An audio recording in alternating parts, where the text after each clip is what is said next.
Hello guys, in this video I will show you how to automate your email receipts in Shopify using Klaviyo in 2025. So let's dive in.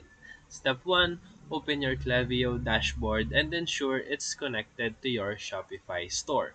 Step 2, go to Flows on the left sidebar and click Create Flow.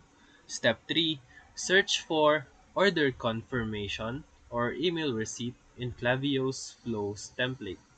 Step 4, select the template and click Create Flow. Step 5, customize the email content by clicking on the email block. Add branding order details and thank you notes. Step 6, set the trigger to placed order event from Shopify. Step 7, review the flow and test it with a test order before enabling it. And now you're all set to automate receipts efficiently. If this video helped you, feel free to like and subscribe for more quick tutorials, reviews, and comparison videos. Thank you for watching.